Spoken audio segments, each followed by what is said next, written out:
Assalamualaikum warahmatullahi wabarakatuh. Saya Nur Fitri Hasan, NDH 26, peserta Latsar CPNS Universitas Borneo Tarakan, Angkatan 10.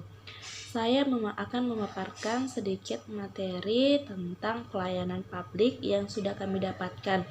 Materi ini dibawakan oleh Ibu Veronica Hana Nebaho yang dilakukan secara daring.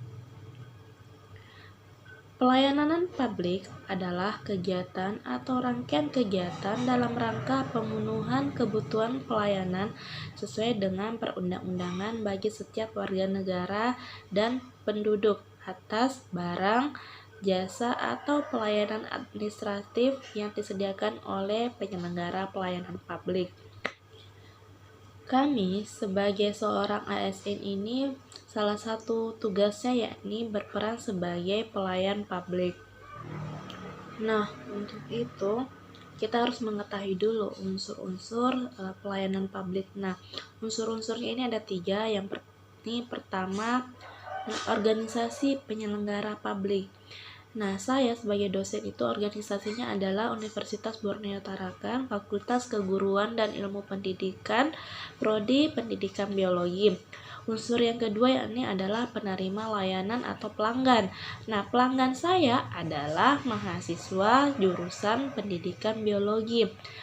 Unsur ketiga adalah kepuasan yang diberikan atau diterima oleh penerima layanan. Nah, mahasiswa yang berada di prodi saya itu mempunyai kewajiban untuk mendapatkan layanan. Jadi, pelayanan yang saya berikan itu termasuk dalam pelayanan jasa. Prinsip-prinsip pelayanan publik yang pertama yakni partisipasi. Dalam penyelenggaraan pelayanan publik yang dibutuhkan oleh masyarakat, pemerintah perlu melibatkan masyarakat dalam merencanakan, melaksanakan, dan mengevaluasi hasil. Yang kedua adalah transparansi. Dalam penyelenggaraan pelayanan publik, pemerintah sebagai penyelenggara pelayanan publik ini berhak menyediakan akses bagi warga negara untuk mengetahui segala hal yang terkait dengan pelayanan publik yang sudah diselenggarakan. Misalnya, persyaratannya apa saja, prosedurnya bagaimana, biayanya berapa, dan lain sebagainya. Itu harus transparan. Ketiga adalah responsif. Sebagai penyelenggara pelayanan publik, kita perlu mendengar dan memenuhi tuntutan kebutuhan yang dibutuhkan oleh masyarakat. Yang keempat adalah tidak diskriminatif. Artinya, pelayanan publik di sini harus dilaksanakan secara adil, tidak boleh membeda-bedakan warga negara yang satu dengan warga negara yang lainnya. Yang kelima adalah mudah dan murah, di mana pada penyelenggaraan pelayanan publik ini biasanya kan masyarakat itu membayar. Nah, prosesnya itu harus dimudahkan dan tidak dimahalkan, artinya harus sesuai dengan kantong masyarakat. Yang keenam adalah efektif dan efisien. Maksudnya di sini adalah sebagai penyelenggara pelayanan publik ini harus diselenggarakan secara sederhana, memerlukan tenaga kerja yang sedikit, biaya yang murah agar efektif dan efisien.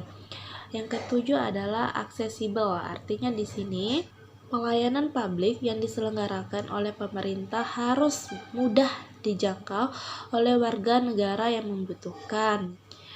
Yang ketujuh adalah aksesibilitas. Artinya di sini penyelenggaraan pelayanan publik yang diselenggarakan itu harus mudah dijangkau oleh warga manapun. Baik yang warga yang rumahnya jauh, itu harus dipikirkan bagaimana cara untuk menjangkau pelayanan publik kepada masyarakat. Yang kedelapan adalah akuntabel. Nah, setiap tahun warga negara Indonesia itu membayar yang namanya pajak. Nah, pajaknya itu lari kemana? Pungutan atas biaya yang sudah diambil dari masyarakat itu harus dipertanggungjawabkan secara terbuka kepada seluruh masyarakat. Nah, pertanggungjawaban ini tidak hanya secara formal pada atasan, tetapi lebih harus mempertanggungjawabkan secara terbuka kepada masyarakat luas melalui media publik atau media cetak lainnya.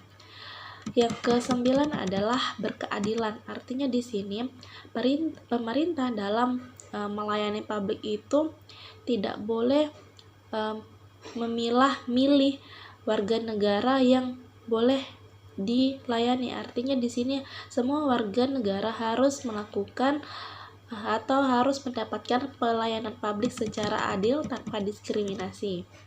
Seperti yang sudah saya sebutkan di awal bahwa ASN merupakan pelayanan publik. Nah, agar pelayanan publik itu dapat berjalan secara maksimal, maka kita perlu memahami prinsip-prinsip pelayanan publik yang sudah saya sebutkan tadi.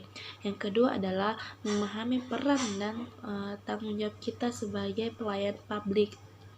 Yang ketiga adalah memahami bahwa seluruh warga negara Indonesia itu berhak atas pelayanan publik. Jadi, pelayanan publik ini harus dilakukan dari hati, secara tulus dan ikhlas, karena menjadi seorang ASN adalah panggilan jiwa.